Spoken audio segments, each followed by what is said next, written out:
Welcome to our ஆன்மீக களஞ்சியம் channel. இன்னைக்கு நம்ம பார்க்க போகிறது தெய்வத்தின் குரல் 7ஆம் பாகம் 5ஆம் அத்தியாயம் கோசம்ரக்ஷணம். அதில் முற்காலத்தில் நடந்த பசு பராமரிப்பு. சொல்லி பிரயோஜனமில்லை என்றாலும் சொல்லாமலும் இருக்க முடியவில்லை. வெள்ளைக்கார அரசாங்கம் வருகிறதற்கு முந்தி ஊருக்கு ஊர், கிராமத்துக்கு கிராமம் பசுக்களுக்கென்றே பிரத்யேகமாக மேய்ச்சல் பூமி சாசனமாக விடப்பட்டிருந்தது. கோச்சேமத்துக்குள்ள முக்கியத்துவம் தெரியாத வெள்ளைக்கார அரசாங்கம் அந்த பூமிகளையும் தற்காஸ்தாக கொடுத்து விட்டது. பசுவின் வயிற்றில் அதிலிருந்து அடி விழ ஆரம்பித்தது. அதே மாதிரி மந்தை கரைக்குளம் என்ற பசுக்களுக்காகவே முன்காலத்தில் இருந்த குளங்களும் இப்போது எடுபட்டு விட்டன. மைனர் இரிகேஷன் ஒர்க்ஸ், சிறிய நீர்ப்பாசன திட்டம் என்று அரசாங்கத்தில் போடுவதில் இந்த மந்தைக்கரை குளத்தையும் சேர்த்து கொள்ள வேண்டும். அநேக கிராமங்களாக இருந்தவை உருமாறித்தான் இன்றைய சென்னை மாநகராய் இருக்கிறது. இப்போது மந்தைவெளி என்று இருக்கிற பேட்டை ஆதியில் மேய்ச்சல் பூமியாகவே இருந்திருக்கிறது. அமிஞ்சிக்கரையை அமைந்த கரை என்கிறார்களே, அது மந்தைக்கரை குளமாகத்தான் இருந்திருக்க வேண்டும். முன்னாளில் மாடுகளிடம் எத்தனை அபிமானம் காட்டி அதை ரட்சித்தார்கள் என்பதற்கு ஒரு சான்று சொல்கிறேன். மனிதர்களாக பிறந்தவர்கள் கடை தேர்வதற்காக செய்ய வேண்டிய தர்மங்களை எண் 4, அதாவது 32 அறங்கள் என்று சொல்லி இருக்கிறது. அதை இரட்டிப்பாக்கி 64 தர்மங்கள் என்றும் சொல்வதுண்டு. அவற்றில் ஒன்றாக ஆதீண்டு குற்றி நிறுவுதல் என்பதை சொல்லியிருக்கிறது. அது என்ன? ஒரு கோவுக்கு உடம்பிலே அரிக்கிறது. நமக்கு எங்கே அரித்தாலும் நாம் கையை வளைத்து சொரிந்து கொள்கிறோம். கோவோ பின்னங்காலை கொண்டுதான் சொரிந்து கொள்வது.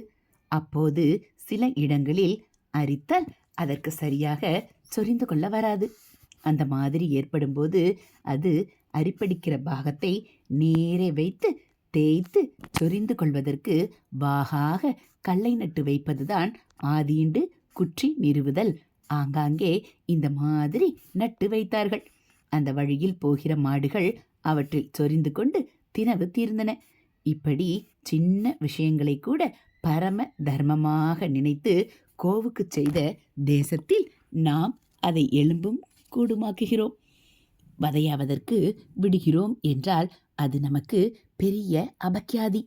ஹரஹர சங்கர, ஜெய ஜெய சங்கர. அடுத்து தேசிய செல்வம். கோ சம்ரக்ஷணை பற்றி சொல்லும்போது பசு மடங்கள் என்ற கோசோலை நிறைய வைத்து போஷிக்கும் நம் பக்கத்து நகரத்தாருக்கும், பிஞ்சாரா போல் என்று வைத்து நடத்துகிற வடக்கத்திக்காரர்களுக்கும் நன்றி சொல்ல மறக்கக்கூடாது. பழைய நாளில் கோவின் வயிற்றுக்கு யதேஷ்டமாக போடவே மேய்ச்சல் பூமிகளை பராமரித்தார்கள். டவுன் லைஃப் என்பது வந்துவிட்டதில் எங்கே பார்த்தாலும் தோட்டமா துறவா வயலா இல்லாமல் கட்டிடங்களும் ஆபீஸ்களுமாகிவிட்டன. இந்த உத்பாதத்தில் மனுஷனுக்கு அத்தியாவசியமான பிராணவாயுவுக்கே குறைபாடு வந்துவிட்டது என்று இப்போதுதான் அரசாங்கத்தார் கொஞ்சம் கண்ணை முழித்து கொண்டு அங்கங்கே காலியிடங்கள், பார்க்குகள், விளையாட்டு மைதானங்கள் இருக்க பண்ணுவதில் கொஞ்சம் முனைப்பு காட்டி வருகிறார்கள். நகரவாசிகளுக்கு இவற்றையே லங்ஸ், சுவாச கோசம் என்று சொல்கிறார்கள். அந்த லங்ஸுடனேயே கோவின் வயிற்றுக்கும் இடம் தந்து அங்கங்கே மேய்ச்சல் பூமிகளும் ஏற்படுத்த வேண்டும். பசுவை தேசிய செல்வம் என்றே சொல்ல வேண்டும். பால் வற்றின பின்பும் அது செல்வந்தான். பால் வற்றினாலும் அது ஆயுஸ் உள்ளவரையில் சாணம் கொடுத்து கொண்டுதானே இருக்கிறது. அந்த சாணம் எருவாக பிரயோஜனப்படுகிறது. இப்போது புதிதாக கோபர்காஸ் என்று அதிலிருந்தே எரிவாயுவும் எடுக்கிறார்கள். ஆனால் கோ சம்ரக்ஷணம், பசுவின் பராமரிப்பு என்பது பொருளாதார முறையில் வரவுக்கும் செலவுக்கும் சரியாக ஈடுகட்டுகிறதா, லாபம் கிடைக்கிறதா என்றெல்லாம் பார்த்து மட்டும் நடக்க வேண்டிய வியாபார காரியமல்ல. முன்னேயே சொன்ன இந்த லௌகீகத்தோடு மட்டும் கோ நின்றுவிடாமல் தெய்வீக வைதிக சம்பந்தமுள்ளதாகவும் இருக்கிறது. லௌகீகத்தை விடவும் இந்த பெருமைதான் அதற்கு முக்கியமானது. ஆகையால் தாயை பராமரிப்பது போலவும் தெய்வத்தாயை பூஜிப்பது போலவும் கோ சம்ரக்ஷணத்தை நாம் நினைக்க வேண்டும். கோவின் மூலம் நாம் லௌகீகமாக பயன்பெறுவதை மட்டுமே கருத்தில் கொண்டு அப்படிப்பட்ட பயனை கொடுக்க அதற்கு சக்தி இல்லாமல் போகும்போது அடிமாட்டுக்காக விற்பதாக நடப்பதற்கு முற்றுப்புள்ளி வைத்தாக வேண்டும். ஹரஹர சங்கர, ஜெய ஜெய சங்கர. அடுத்து, காஃபியில் பாலை வீண் செய்ய வேண்டாம்.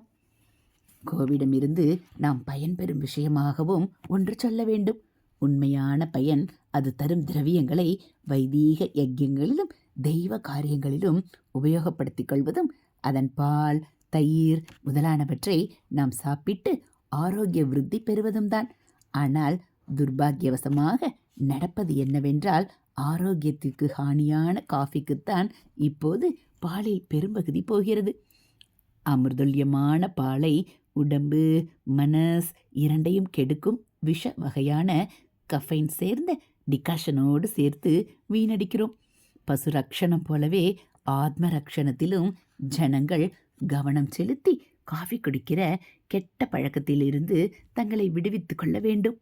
பலமுறை காஃபி குடிப்பதற்கு பதில் அந்த பாலில் ஒரு பாகம் கோயில் அபிஷேகத்துக்கும், ஒரு பாகம் ஏழை நோயாளிகளுக்கும், ஏழை குழந்தைகளின் வயிற்றுக்கும் போகுமாறு செய்ய வேண்டும். பால் ருசியே காணாமல் நோஞ்சான்களாக லட்சக்கணக்கான ஏழை குழந்தைகள் இருக்கும்போது நினைத்த போதெல்லாம் பல பேர் காஃபி ருசி பார்ப்பது சமூகத்துக்கு செய்கிற துரோகமாகும். காஃபிக்கு பதில் காலை வேளையில் மோர்கஞ்சி சாப்பிடலாம். தக்ரம் அமிர்தம் என்று சொல்லியிருக்கிறது. தக்ரம் என்றால் மோர்தான்.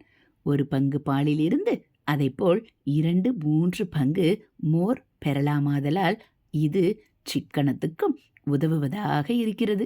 சில பேருடைய தேகவாகுக்கு பால் ஒத்துக்கொள்ளாது, பேதியாகும்.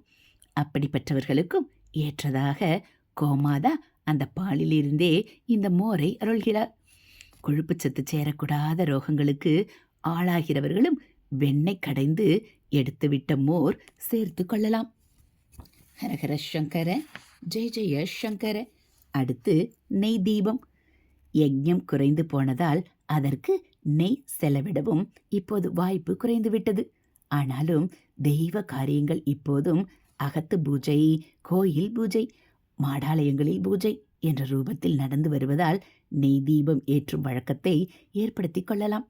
நாமே பால் தோய்த்து வெண்ணெய் எடுத்து சுத்தமான பசுனை தயாரித்து கோயில்களுக்கும் மாடாலயங்களுக்கும் கொடுப்பது பரம புண்ணியம். நெய்விளக்கின் ஜோதிஷ வெளுப்பாக வெளியே வீசுகிற மாதிரியே உள்ளுக்குள்ளேயும் பவித்திரத்துவத்தை ஊட்டும். தெய்வ சன்னிதானத்தில் அது இருப்பது ரொம்பவும் விசேஷம். கோயில்களில் சுக்கரவாரங்களிலாவது நெய் தீபம் எரியுமாறு ஏற்பாடு செய்ய வேண்டியது பக்தலோகத்தின் கடமை. கோமாதா நமக்கு பல விதங்களிலும் பரம கருணையோடு செய்ய முன்வரும் உபகாரங்களில் எதையும் நாம் தவறவிடாமல் உபயோகப்படுத்தி கொள்ள வேண்டும். இப்போது நாம் அவளிடமிருந்து பெற வேண்டியதையும் தவறவிட்டு அல்லது தப்பான முறையில் பயன்படுத்தி கொண்டு அவளுக்கு நாம் தர வேண்டிய ரட்சணையையும் தவறவிட்டு கொண்டிருக்கிறோம். இப்படி இல்லாமல் பரஸ்பரம் பாவயந்தக என்று பகவான் கீதையில் சொன்ன மாதிரி பரஸ்பரம் நாமும் கோவும் ஒருவரையொருவர் போஷித்து கொள்ள வேண்டும். கறவை காலத்தில் கோவுக்கு நாம் தருகிற போஷாக்கை விட கோவினால் நாம் பெறுகிற போஷிப்பு அதிகமாகும். கறவை நின்ற பிறகும் அந்த நன்றி நமக்கு மறக்கவே கூடாது. அதனால் கோவுக்கு ஆயுள் உள்ளவரையில் அதை ரட்சிக்க வேண்டும்.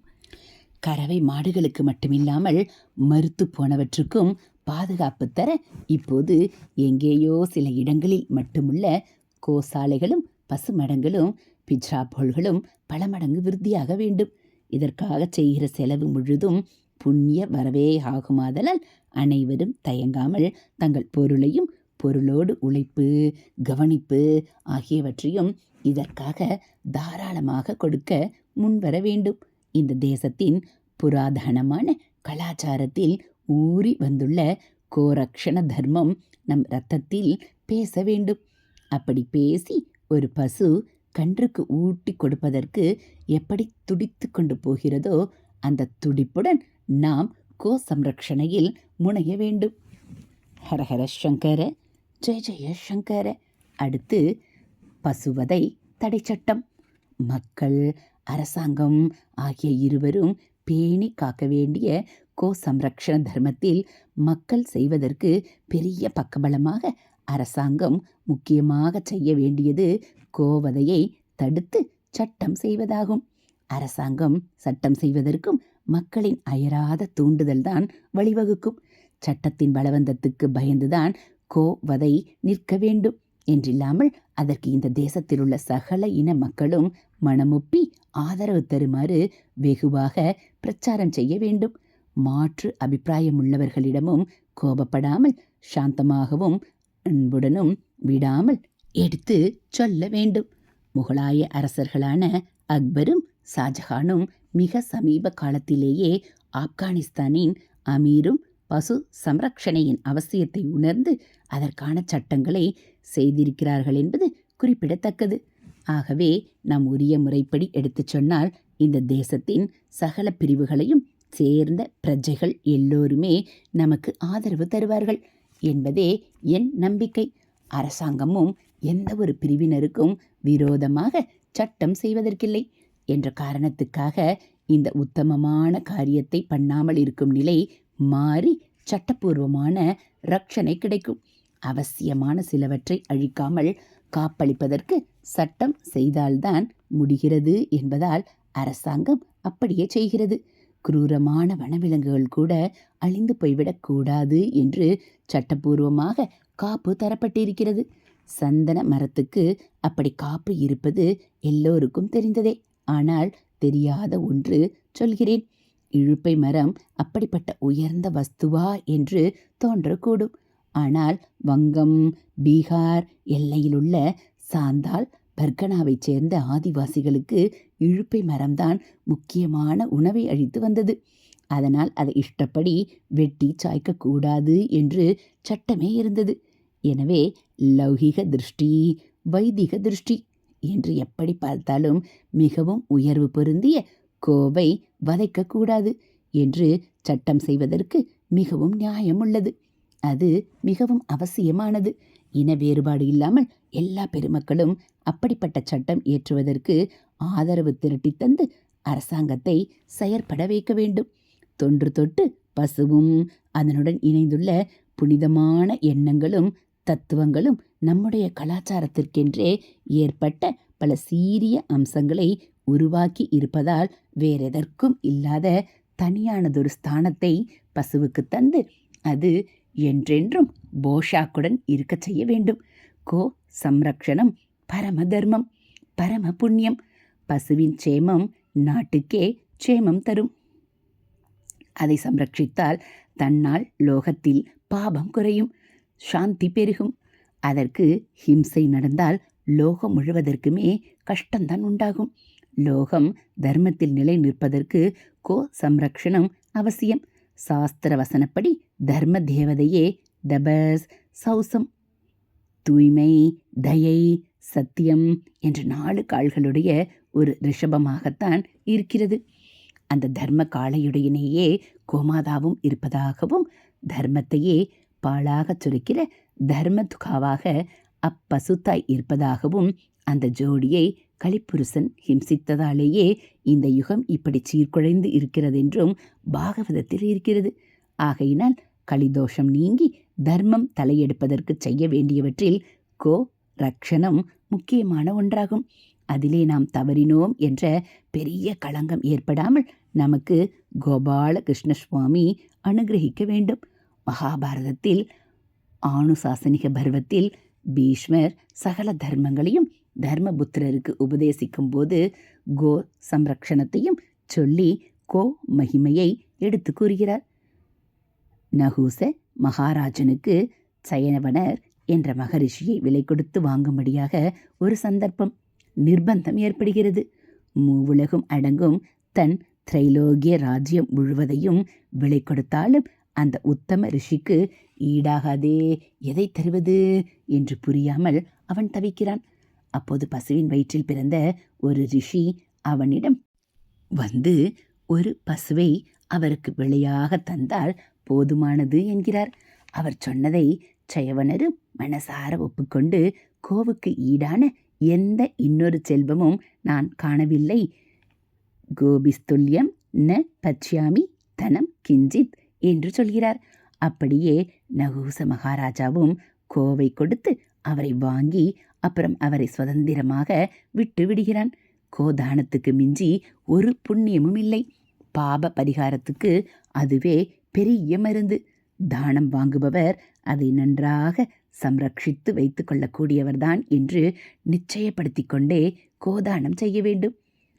சயவன மகரிஷி கோ மகிமையை சொல்லும் ஸ்லோகங்களில் ஒன்று, நிவிஷ்டம் கோகுலம் எத்திர சுவாசம் முஞ்சதி நிர்பயம் விராஜயதி தம் தேசம் பாபம் சாஸ்யாபகர்ஷதி.